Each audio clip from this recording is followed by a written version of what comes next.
अस्सलाम वालेकुम नाज़रीन, मैं हूं खुरम खान और आप देख रहे हैं स्काई विजन खबरें। आज मैंने आपके साथ 3 शेयर करनी है। नंबर 1, नवाज शरीफ ने परवेज़ मुशर्रफ को माफ़ कर दिया है। नंबर 2, इमरान खान के लिए फ़ौज के तमाम दरवाजे बंद हो गए हैं। और नंबर 3, परवेज़ लाइफ बड़ी मुश्किल में पड़ गए हैं। तो जी तो नाज़रीन, जैसा कि आपने थंबनेल पर भी देख लिया होगा कि नवाज शरीफ ने परवेज़ मुशर्रफ को माफ़ कर दिया है। तो ये नवाज शरीफ का एक बड़ापन है। उन्होंने एक बड़ेपन का मुजाहरा किया और एक तवील सब्र उन्होंने किया था। जैसा कि आपको पता है कि उन्होंने अपना सब कुछ अपने जो भी उनके साथ मज़ालिम उनके ऊपर डाले गए थे, उन्होंने सब अल्लाह पर छोड़ दिए थे। तो आज देखें कि आज वही जालिम, वही वक्त का फिरौन जो अपने आप को हाथ में छड़ी लेके ऐसे घुमाया करता था और वो अपने आप को कहता था कि मैं फ़ौजी हूँ, मैं नहीं डरता किसी से भी।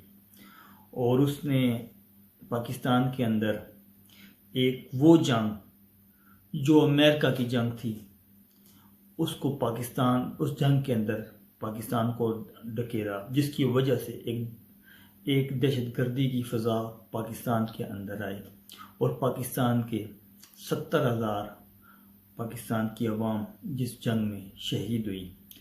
कई हज़ार हमारे फ़ौजी जवान इस जंग में शहीद हुए।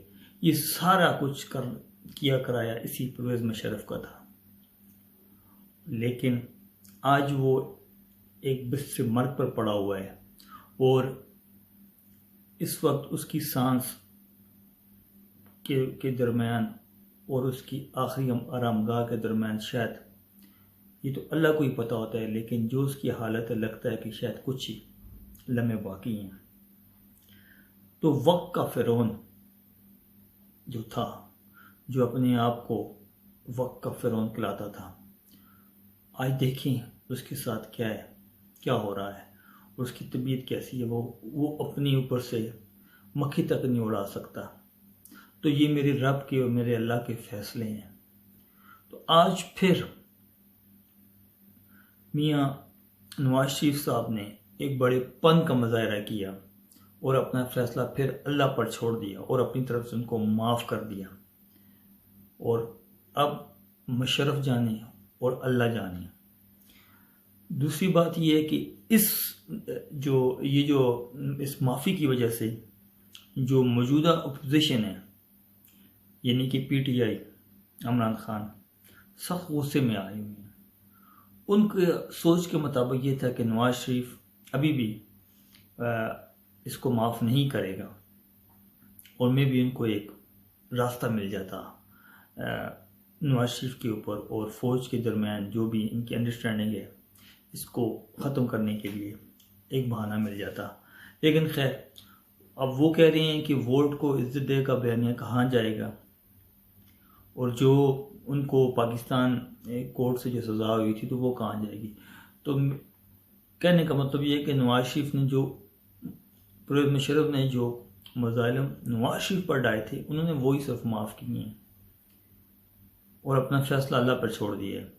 बाकी सब कुछ उन लोगों के ऊपर है, वो इनके साथ कैसा पेश आते हैं। लेकिन आर्मी ने सेफ पैसेज दिया है मुशर्रफ साहब को भी और पाकिस्तान गवर्नमेंट ने, मौजूदा गवर्नमेंट ने भी सेफ पैसेज दिया है और एक एयर एम्बुलेंस तैयार की गई है। उनको उस एयर एम्बुलेंस के ज़रिए वहाँ से यहाँ लाया जाएगा। उनकी फैमिली का भी अब यही फैसला है कि उनको पाकिस्तान लाया जाए। और लेकिन अभी जो उनके जो डॉक्टर्स हैं वहाँ पर, तो वो उनकी तरफ से भी इजाज़तनामा नहीं मिला। मैं भी नेक्स्ट 24 और 48 आवर्स के अंदर परवेज़ मुशर्रफ पाकिस्तान के अंदर आएंगे। मेरी एक अपनी एक ज़ाती राय है, वो ये है कि कोई भी पाकिस्तानी हो, ठीक है, उसका हक है अपने वतन के अंदर वापस आना। उसका हक है इस मिट्टी के अंदर उसको दफनाया जाए। और जैसे कि परवेज़ मुशर्रफ एक हमारी आर्मी के चीफ ऑफ आर्मी थे, तो उनका भी उतना ही हक बनता है इस मिट्टी के ऊपर जितना एक आम पाकिस्तानी या किसी पाकिस्तानी का बनता है। और मेरे ख्याल से कि अगर ये आर्मी वालों का जो दफा करते हैं उनका हक हमसे ज़्यादा इस पाकिस्तान के ऊपर बनता है। हम लोग तो अपने घरों में बैठ कर सिर्फ बातें करते हैं, लेकिन जो असल जो फ़राइज़ है इस वक्त जो बॉर्डरों पर आप जाकर देखें, जो फ़ौजें खड़ी हैं हमारी, सियाचिन ग्लेशियर के ऊपर हमारी फ़ौजें खड़ी हैं, क्या कोई आम पाकिस्तानी वहाँ जा सकता है? इंडिया का के बॉर्डर के ऊपर आया दिन आपको पता है कि वहाँ पर गोलाबारी होती रहती है, खड़ी हैं वहाँ पर हमारी फ़ौजें खड़ी हैं, तो क्या कोई पाकिस्तानी जा सकता है? मैं कहता हूँ चलो, आप लोग कहते हैं कि तनख्वाह लेते हैं और ऐसे, मैं ये बात करता हूँ कि चलें तनख्वाह लेते हैं, ठीक है। मैं कहता हूँ किसी माँ को या किसी बाप को आपको 1 करोड़ रुपया दिया जाता है, 2 करोड़ रुपये दिए जाते हैं, जाइए अपने बच्चों को जाके सियाचिन पे जाके पाकिस्तान के हिफाजत के लिए भेजें। क्या आपके बच्चे जाएंगे वहाँ पर? कि या आप राज़ी होंगे? आप लोग नहीं राज़ी होंगे। इसके लिए हमारा एक अदारा है पाक आर्मी जिसका नाम है, वहाँ पे एक स्पेशल ट्रेनिंग दी जाती है। इंसान के अंदर इस वतन की मट्टी के ऊपर मरने का जज्बा पैदा किया जाता है, तो फिर जाके एक पाकिस्तान का एक सोल्जर तैयार होता है। तो मेरा ये ख्याल है कि परवेज़ मुशर्रफ साहब को इस पाकिस्तान में हक आने का, चाहे उनका माजी जैसा भी रहा हो, वो माजी में उन्होंने जो भी किया वो जाने और उनका अल्लाह जाने, लेकिन इस वक्त उनको एक ऐसी बीमारी लायक है जिसकी वजह से उनकी दिन ब दिन तकलीफ़ बढ़ती जा रही है और जो लाइलाज है। तो हम उनकी बीमारी के लिए भी दुआ करते हैं कि अल्लाह पाक उनको शफा दे और पाकिस्तान आए। पाकिस्तान में आके अगर अल्लाह पाक उनको शफा देता है तो फिर जो भी अदालत का कार्रवाई है, जो भी करना है आप करें, लेकिन एक बीमार शख्स के ऊपर जो इस वक्त एक बिस्तर पर पड़ा हुआ है, जो अपने ऊपर से मक्खी तक नहीं उड़ा सकता और सख्त बीमारी में और सख्त तकलीफ़ की हालत में है और उसकी ख्वाहिश है कि वो पाकिस्तान आए, तो मेरा ख्याल है कि तमाम पाकिस्तानियों से मेरी ये रिक्वेस्ट है कि आप सब इस बात पे जो है ना अपनी आवाज़ उठाएं कि परवेज़ मुशर्रफ को पाकिस्तान आने दिया जाए और इनके साथ किसी किस्म का कोई सख्त किसी किस्म का कोई कार्रवाई ना की जाए। तो इंशाअल्लाह उम्मीद करते हैं कि नेक्स्ट 24 और 48 आवर्स के अंदर अंदर परवेज़ मुशर्रफ पाकिस्तान आ जाएंगे। चलते हैं अपनी दूसरी खबर की तरफ, जो कि फ़ौज यानी कि इस्टेब्लिशमेंट के सारे दरवाजे बंद हो गए हैं इमरान खान के लिए।